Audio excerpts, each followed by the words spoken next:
Hello everyone, my name is DS sir. You are watching my YouTube channel.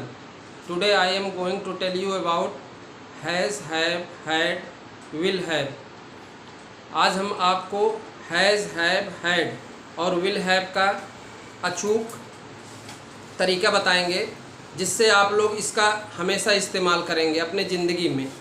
Has, have का प्रयोग हमेशा present tense में होता है, पास्ट टेंस में हैड का प्रयोग होता है, फ्यूचर टेंस में विल हैव का प्रयोग होता है। इन तीनों के साथ हमेशा जो है इनका प्रयोग जब हम करते हैं अधिकार के लिए, पजेशन के लिए या किसी चीज़ के ऊपर स्वामित्व के लिए, मालिकाना हक के लिए, ऐसी स्थिति में हम इसका इस्तेमाल करते हैं। जैसे प्रेजेंट टेंस में कोई भी आप अधिकार प्रकट करना चाहें तो आप हमेशा याद रखिए हैज़, हैव का प्रयोग करना है। पास्ट टेंस में कोई अधिकार प्रकट करना चाहें तो आपको हैड का प्रयोग करना है। फ्यूचर टेंस में अगर आप कोई अधिकार प्रकट करना चाहते हैं तो आप उस चीज़ के लिए आप विल हैव का प्रयोग करेंगे और इनके साथ जिस चीज़ के ऊपर आपका अधिकार होगा उसका जिक्र करना पड़ेगा।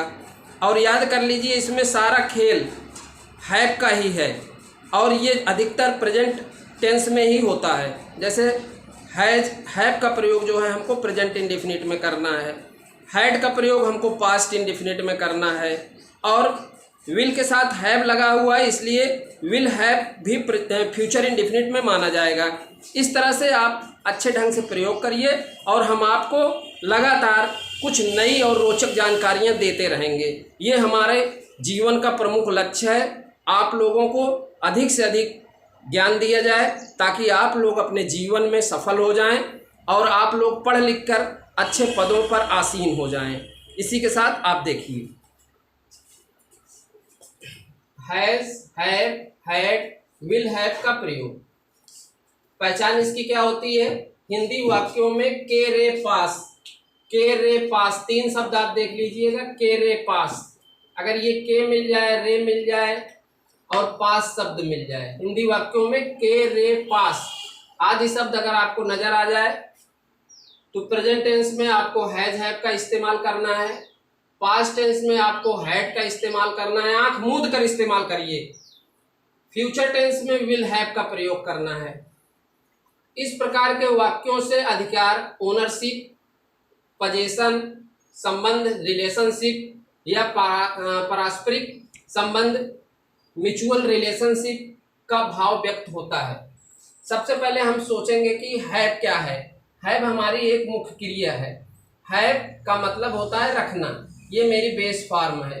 इसका सेकंड फॉर्म हैड है, इसका थर्ड फॉर्म भी हैड है, फोर्थ फॉर्म हैविंग है और पांचवी फॉर्म हैज है। तो इसका सबसे पहले प्रयोग हम प्रेजेंट टेंस में बता रहे हैं। जैसे देखिए मेरे पास एक गाय है, तो यहाँ पे किसके पास गाय है? मेरे पास है, तो सबसे पहले लिखेंगे आई।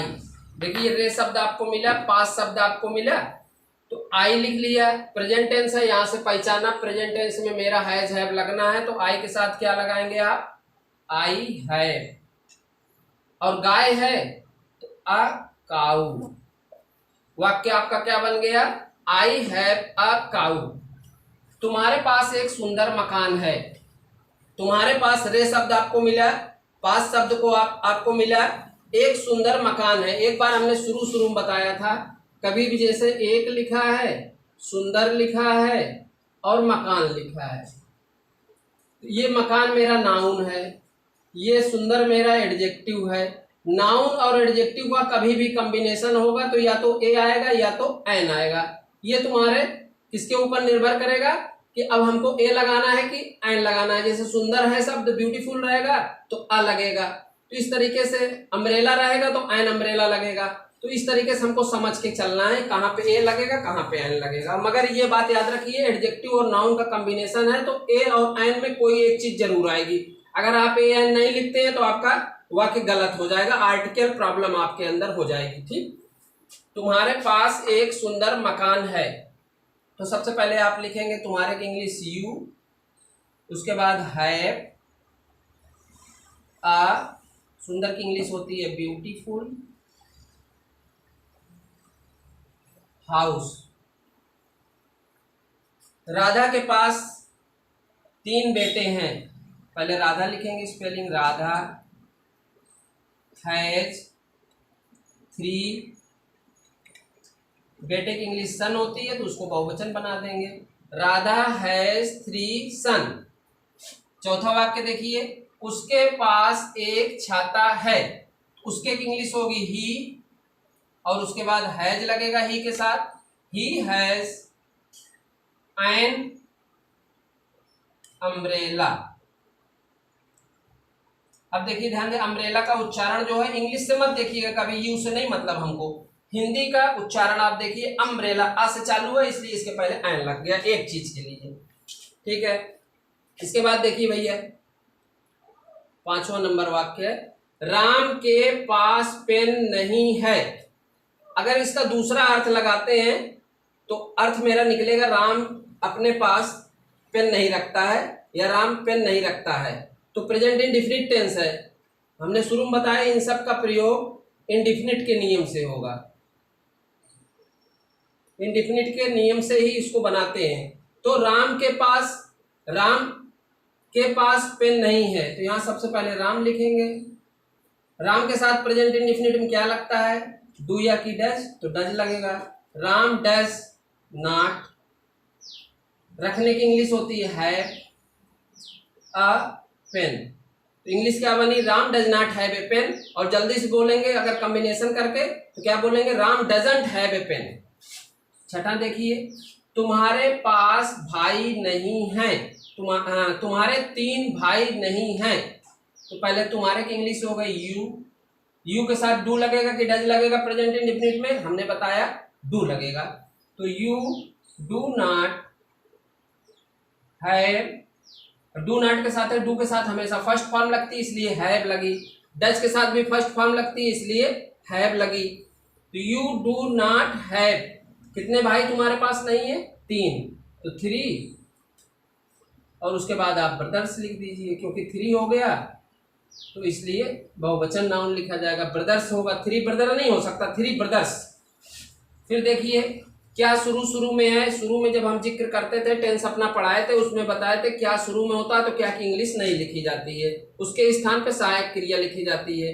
यू के साथ सहायक क्रिया डू पहले आएगी, तो यहाँ हो जाएगा डू यू हैव, कितने रुपए हैं, 100 रुपीज, तो 100 रुपीज क्वेश्चन मार्क लगा दे।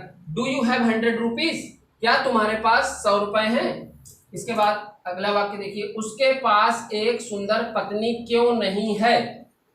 अब ध्यान देना, सब बीच में क्या शब्द लिखा है, क्यों, क्योंकि इंग्लिश आपकी क्या होती है, वाई।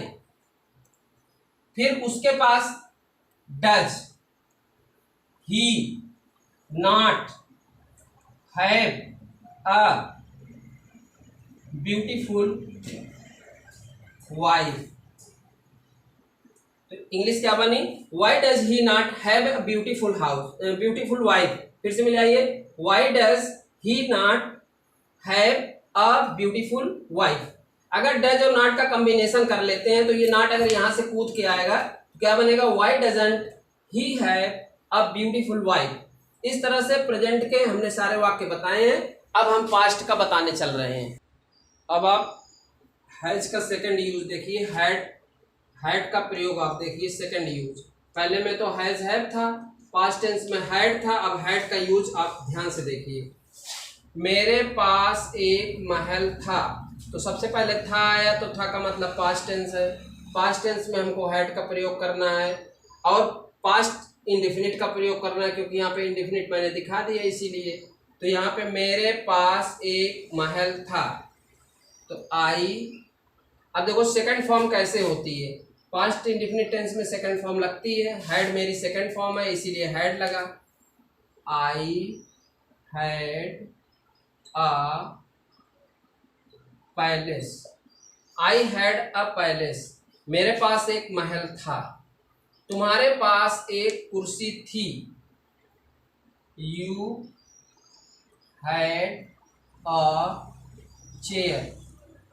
राजेश के पास कुछ नहीं था, राजेश। अब पास्ट इंडेफिनिट के नेगेटिव डिड का प्रयोग करते हैं, राजेश डिड नॉट हैव और डिड नॉट के साथ है, कभी नथिंग का प्रयोग नहीं होता है, इसलिए एनीथिंग हो जाएगा। अगर आपको नथिंग का प्रयोग करना है तो कैसे करेंगे? Rajesh had nothing, Rajesh had nothing. तो इसका दो ट्रांसलेशन हो गया, एक होगा Rajesh did not have anything या राजेश हैड नथिंग। क्या तुम्हारे पास खूब धन था? अब पास्ट टेंस है इसलिए डिड का प्रयोग करना है, क्या कि इंग्लिश तो लिखना नहीं है। Did you have a lot of money, a lot of money माने खूब धन था। तुम्हारे पास कितने रुपए थे?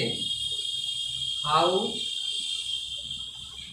Many rupees do you did you have, past tense है इसलिए डिड का ही प्रयोग होगा। How many rupees did you have, तुम्हारे पास क्या था? पहले क्या की इंग्लिश लिखना है, व्हाट डिड यू हैव। उसके पास एक सुंदर मकान क्यों नहीं था? इसको देखिए हम कंस्ट्रक्शन से बनाते हैं, पहले क्यों की इंग्लिश लिखेंगे वाई, डिड और नॉट का कॉम्बिनेशन करेंगे didn't. He have a beautiful house. इस तरह से पास्ट का प्रयोग हमने सिखाया।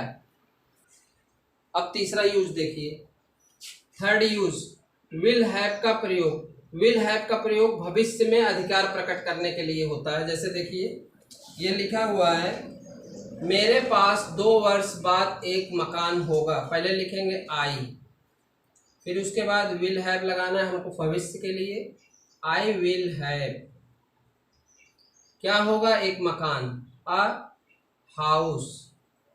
आई विल हैव अ हाउस 2 वर्ष बाद, after 2 years। I will have a house after 2 years। Rajesh के पास 2025 तक एक महंगी कार नहीं होगी। नहीं होगी तो विल और नॉट का क्या करना पड़ेगा? हमको जोड़ना पड़ेगा, तो इसको ओंट भी बोलते हैं। क्या बोलते हैं? ओंट। तब यहाँ पे बोल सकते हो राजेश, विल नॉट का कॉम्बिनेशन कर दिया, ओंट लिख दिया, राजेश ओंट, क्या नहीं होगा? है। राजेश ओंट हैव एक महंगी कार, एन एक्सपेंसिव कार। कब तक? बाई 2025। फिर से देखिए, Rajesh won't have an expensive car by 2025।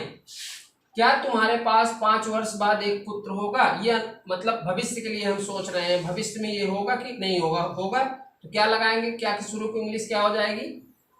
Will you have a son. 5 वर्ष बाद, after 5 years। Will you have a son after 5 years। क्या तुम्हारे पास 5 वर्ष बाद एक पुत्र होगा? इस तरह से हम प्रेजेंट टेंस में अधिकार प्रकट करने के लिए हैज हैव का प्रयोग करेंगे। जैसे मेरे पास एक पंखा है, आई हैव ए फैन। मेरे पास एक घड़ी है, आई हैव ए वॉच। मेरे पास एक किताब है, आई हैव ए बुक। मेरे पास किताब नहीं है, I don't have a book. क्या मेरे पास किताब है? Do I have a book. मेरे पास किताब क्यों है? Why do I have a book. उसके पास एक मकान था, ही हैड ए हाउस। उसके पास मकान नहीं था, he did not have a house. क्या उसके पास मकान था? Did he have a house. उसके पास मकान क्यों था? Why did he have a house.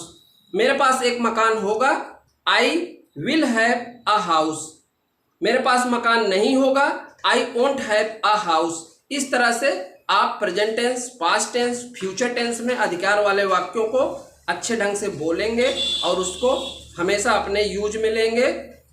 हमारी यही आपसे उम्मीद है। अच्छे ढंग से आप लोग पढ़िए और वीडियो को खूब देखिए और आगे तरक्की कीजिए। हमारे वीडियो को शेयर करिए, लाइक करिए, सब्सक्राइब करिए। यदि कोई बात हो पूछने के लिए तो कमेंट जरूर करिए। जय हिंद।